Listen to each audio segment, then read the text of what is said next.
Hello, everybody. Welcome to Rise Up with Ivy and Calla. Where spirituality meets practicality. And good morning, I'm Ivy. And I'm Calla, and I hope you all are doing well today.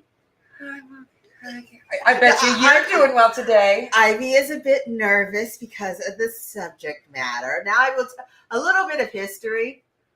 Ivy.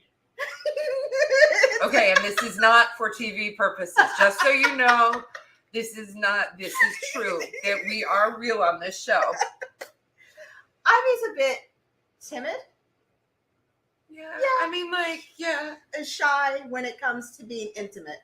It's not when it comes to being when intimate. It comes to it's talking about it. Intimacy. Yes, and that's what we're just going to touch on. It's still going to be maybe PG. But she's here, so we're probably going to be at R, and I'm going to probably be as red as your shirt is. I hope you all are doing well today. So yesterday we talked about love. Yeah, it was self-love. Self-love is so important, and I always love when we talk about this because really, I hate that we even have to separate it because it should be an innate thing. If I need sun, I'm going out there. That is giving myself self-love. If I need to unwind in a bath, that's giving myself self-love. I know where you're going.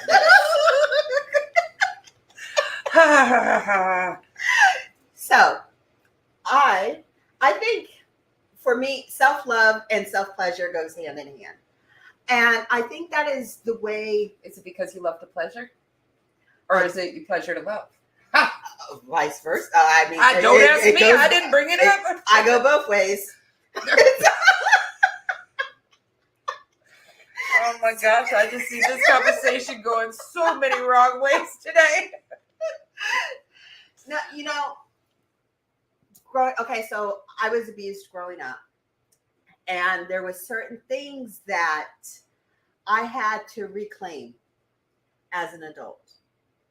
And I had to figure that out on my own on how to go about doing that. What makes me tick? What makes me click? I had to learn that on my own. And yes, self-pleasure is a thing. It's just so many things in my head that don't need to come out of my mouth. I will say this. So I as well had some trauma as a child. And it's so amazing to me at how different we are when it comes to talking about it. Like I've done my forgiveness work, and to be honest, it doesn't bother me. I use it as a thing that I've helped people, you know what I mean, with it. And forgiveness is there. And am I a martyr for it? Would I have it happen all over again? Yes, if I was supposed to be this person, and not because it was enjoyable, but because it did help me to become me. But the difference is I'm very shy when it comes to talking about it. I don't know, because I don't think I've ever asked, were you and your sister or your mom, were you guys open in conversation? Absolutely not. Okay, so that isn't the reason. Because we weren't either. So I thought maybe that was a part of it. No. This was all adult after leaving the house. Yeah. But I will say this though, for me, I may not talk about it, but if I were to be out dancing at a club, I am feeling that music. You know what I mean? I'm incredibly sensual, incredibly sexual. I'm not stiff. I'm not buttercream.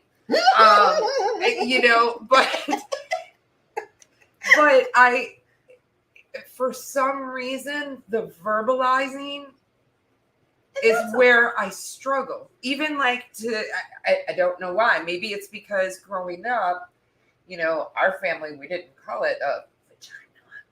It was a pishi. I'm sorry. All your nicknames I've heard over the years. It's a pishi. Boobs, I can say boobs, but those were McGuffies. I don't know why. That's how it was brought up. So we didn't talk about those. There's none of those words sound pretty to me. Right. I couldn't remember when we did a gathering, and it was the first time I said vagina. Yes. And that was within the past 5 years is when she actually said vagina out loud. The last year and a half. Maybe 2. But for some reason, and that I don't know. So I do know this. I do know growing up, my mom was very open that they didn't talk about that stuff either. And so it was hush hush. It just wasn't, even now, we wouldn't have a conversation. So obviously my mom had it, which probably then if I really were to dig and find out from family and stuff, I wonder if my grandmother was the same way on my mom's side, but then, and we just don't. I will say even talking about sex was never a thing anywhere in my family life that ever was heard. Like, never. The only thing where sex or different aspects of sex came in was from my abuse. So that's the only time we ever talked about it, was when I came out with that. And that might be a big part of it. But I do find it incredibly interesting. And I think that's part of the reason why I love you so much and I learned so much from you, is you are so open about yourself when it comes to that part. And the more somebody wants to talk to me about it one-on-one, whether it's my husband or whether it's a therapist or whatever, trying to work through things, that's when I shut up. Now, this is still different. I'm working on Nobody's watching us. I don't worry about it. Right? But it's still, I'm looking at it as a learning opportunity, which is what it is in my head. Yeah. So no. Sex guru, start talking. I wouldn't say I'm a guru, but So much. Okay, so my whole thing is you have to know what pleases you. You have to know what pleases you as a person, because you can't expect somebody else to please you if you don't know how to tell them to do what to do. And so it's just okay, but that's even hard on that, because it depends on your partner. And when I'm talking about this, I'm not talking about my husband by any means, or even a past partner, but I'm looking at, you also have to see how receptive they are to hearing. Yeah. Oh, and definitely. that, because that can also be a hard issue to have. If they're not compatible in that sense, then thank you, next. I'm sorry. No, I had a girlfriend of mine who went through something like that, and that's where I was bringing it up. And she was like, I couldn't have that conversation because it was taken as an insult. Right. But It by was a blow to time, their ego. but what had happened was she was faking a funk for so many years, and then finally got to a place to say that. And I said to her, that's when you have to say, look, I was trying to do this, a one-on-one conversation, why is it that you were trying to fake the funk? Because then you're constantly trying to, again, reach an area that never even existed. No, I'm not going to say that. I can't say something. I was going to bring in my own life, and nope, not on this one. I can't. My husband will be ready to kill me. No. And I don't want to hit, but I didn't really know how to enjoy myself fully until my husband. Right. And that was a really weird thing. And I cannot believe I just said that. Oh my God. But no, and I completely agree. It wasn't until I got into a stable relationship that I was able to let my guard down and release the way that I knew what my body was supposed to be doing. It's almost like we're controlling ourselves. It's letting, it's trusting that partner enough to let go of control. And giving ourselves permission to enjoy. Okay. But I am going to bring up something, because we do have some different ages that watch here. But what happens when you go through that change and things start to act differently? Right. Do you know what I mean? And I will say, this is something I had to work with you with a little bit, with your steaming. Thank you, steaming. It did not come out right. And this is why I don't talk about this stuff. This is going to be great for television. Anyways. So how did I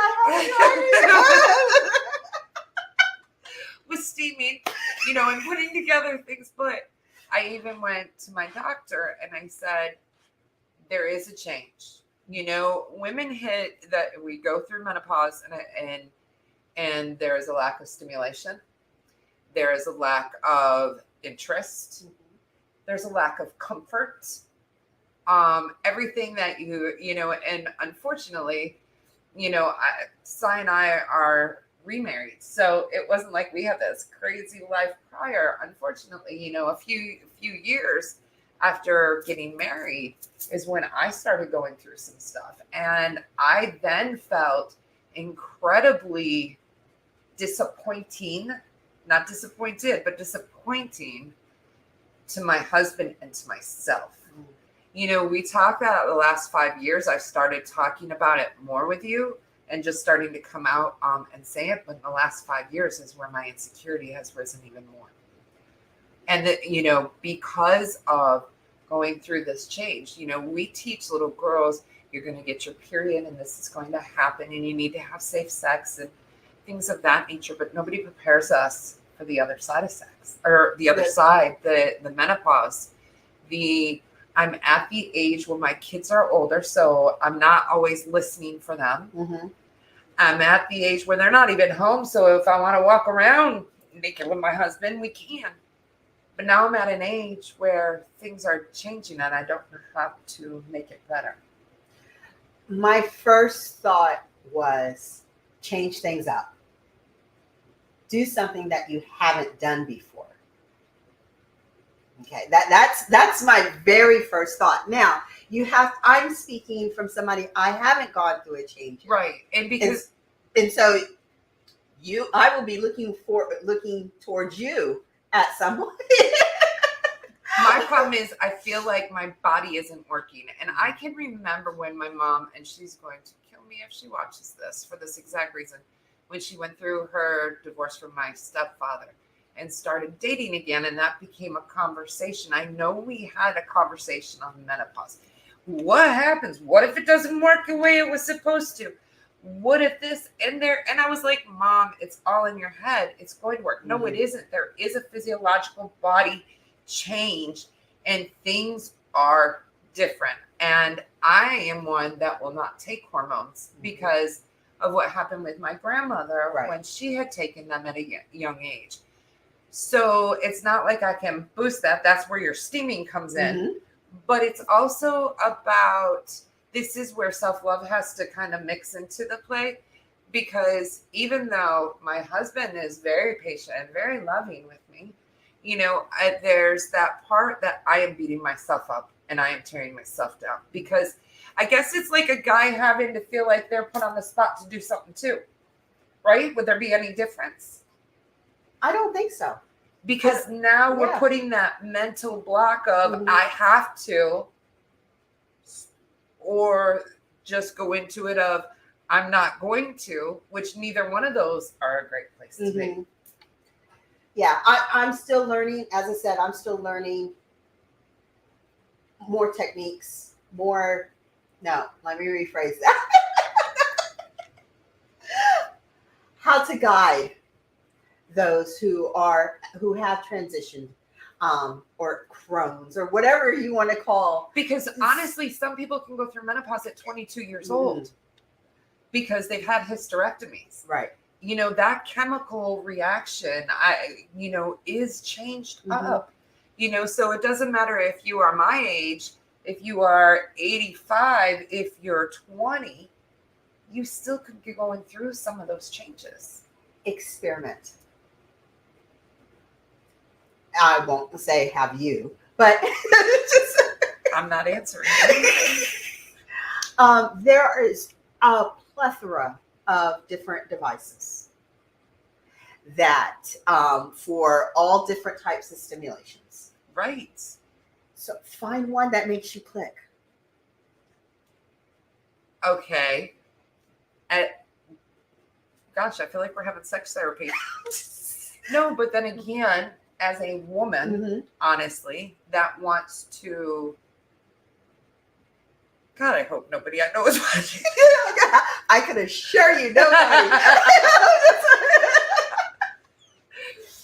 But we want to please our partner. Right.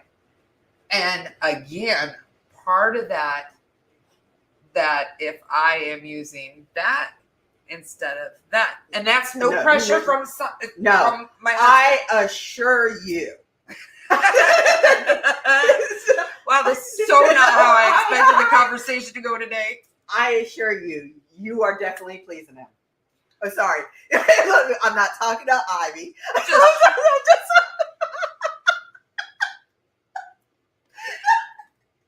No. Men are built different than us. Okay. They want to go in and come out. I'm dead serious. We have that emotional emotional connection to it.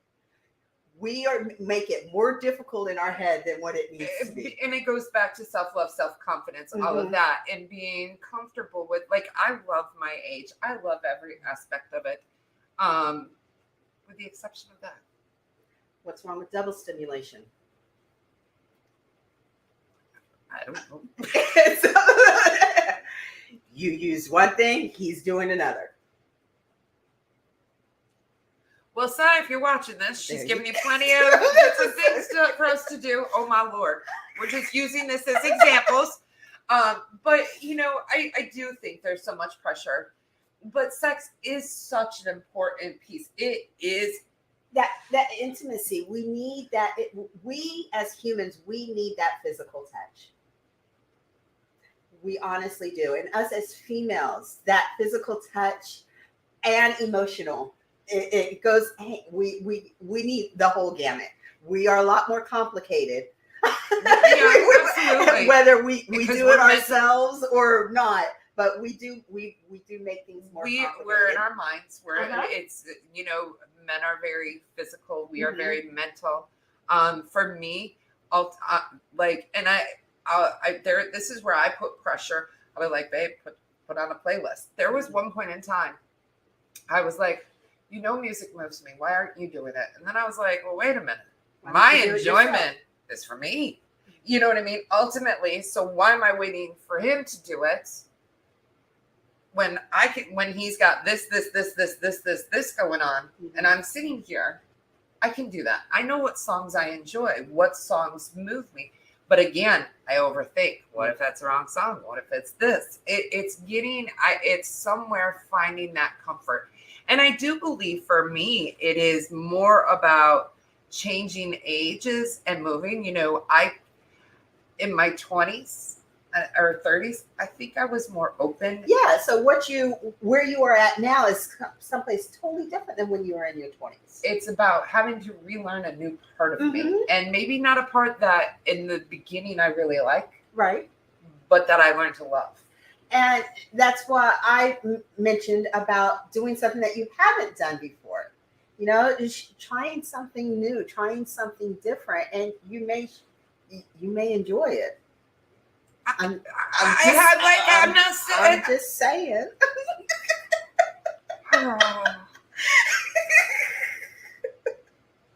So, yeah, but it is really interesting because even one of my sisters, I'm very shy. Like, we don't talk sex. It's very shy. Like, I can't, the person I would go to if I have a sex issue or a female issue is you. Like, it's not something. Right. And so I do feel like that over in my head of taboo, we don't talk about it. And for me, it was such a taboo subject growing up. And I guess I'm rebelling now, being able to talk about it more. How are your girls? I hope that I have done a well enough job to. Well, first off, you do a great job in your parents. Well, now mind you, I am more conservative. I don't post all my pictures online. You know, I do take into consideration. I am a mom. Even though that they say they disappear instantly, they are somewhere out in that metaverse. They never are completely gone. Yeah, but I feel like I have had the conversations with them. They have come to me to tell me certain things, and I definitely appreciate it, whether I have to cringe when I hear it or not.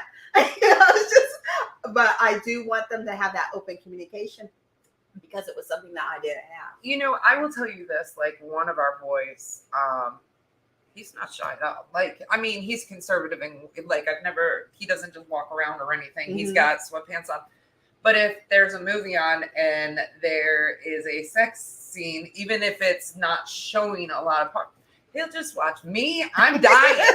But I even remember being a kid when video stores came out and the movie For Keeps came up.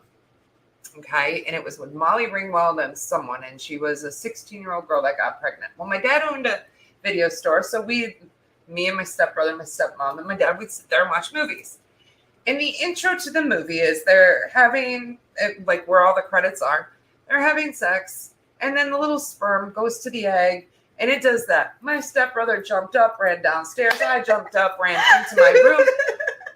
You know, so I will say, though, I was really shocked that one of our boys, just one, is very open. Like if he has an issue, he has no problem talking with my husband. And they figure that issue out. I don't want to know about that. But I get a little more embarrassed than he does. Well, and I think that's a dude, that's a guy thing, because I have that relationship, that closeness with my girls. My son, on the other hand, that's what you say. Call Uncle Si. Call Uncle Si. Yeah, I think that's a male-female But thing. I'm surprised he's so comfortable. Like we were watching, I can't remember what movie we were watching. And it was a comedy. It was like a coming-of-age comedy. And the kids, it was Good Boys. And the kids they were about 17 years old or 16 years old. And they were having these conversations. And I was like, are you really okay sitting right next to me hearing this? And he was like, yeah, I don't care. And I was like, okay. Oh, I think it's time to cook dinner. You know, it's so I am grateful that he is more open than I am. But I think ultimately it's a tough road. You know, our generation, and I know we're going probably over, but our generation, if you look at the change of music, I was just having this conversation, the change of TV. We went from like PG to X.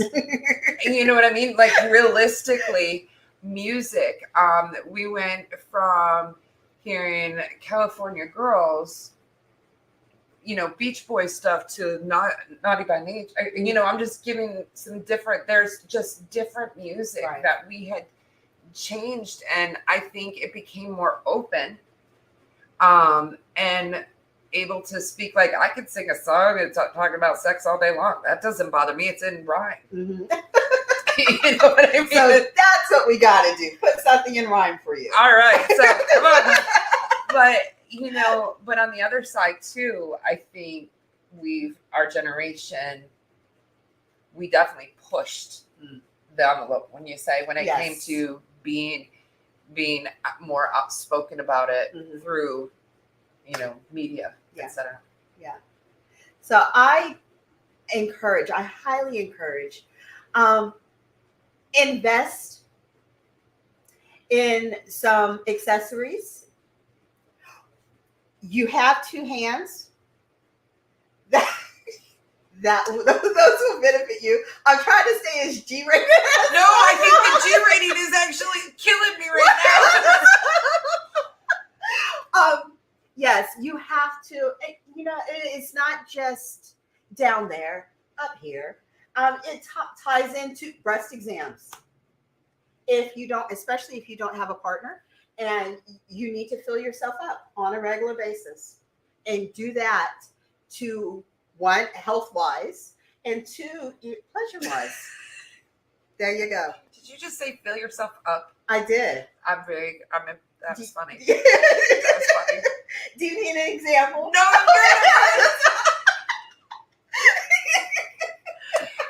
No, but you are right. So I could talk on the medical side all day. There you go. Absolutely. You know, in some ways, we do need to be familiar with how our body is and how our body works, whether it's internal or external, because we are the only ones that can know when something is off in our body. Don't let the doctor say, oh, that's just how your body is. as far as if you go in there with pain, if you go in there with something different to you, make sure you express that and don't let them blow you off. Okay, don't let. See, I have the mind. Don't let your worries, don't let them dismiss you. There we go.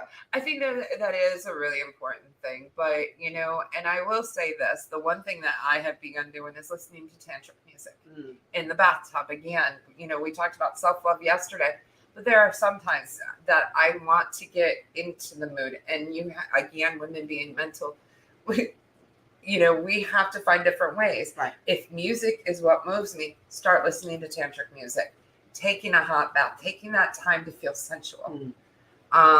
Clothing, change your clothes if you want. For me, I love just a big old oversized button down shirt.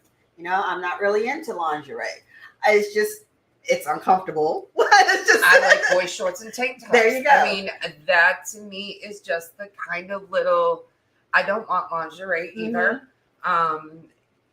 It's finding that, make your space clean. I think a lot of times, so at my house, when we have clutter, everything gets shoved to our room. Yeah. Because you don't want anyone to see it in the living room. Right.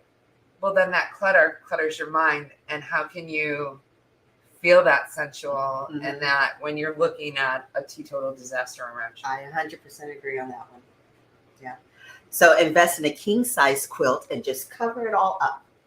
Hey, that's a good idea. I didn't think about that. That's right. So what will we be talking about the rest of the week? Are we going to continue this sex talk?